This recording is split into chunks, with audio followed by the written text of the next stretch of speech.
تحياتي، معكم محمد يسر من قناة الشرق العربي.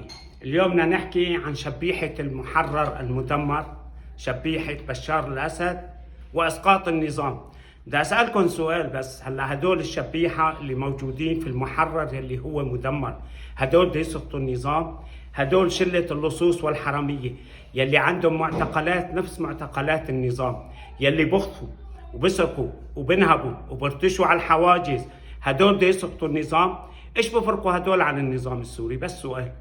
هدول كنتوا تتوقعوا يسقطوا النظام؟ عشان تعرفوا النظام ليش ضل بارد بدمشق، لان هدول كانوا قالوا بده يسقطوا النظام. هدول قاموا بده يسقطوا النظام لان هن بده يبركوا عواطف النظام فاسد وهم فاسدين، النظام ديكتاتوري وهم ديكتاتوريين، لان هن بده ياخذوا يكونوا عصابه نفس عصابه النظام، ولهذا النظام ما سقط. مشان تعرفوا ليش، وشايفين كل اعمال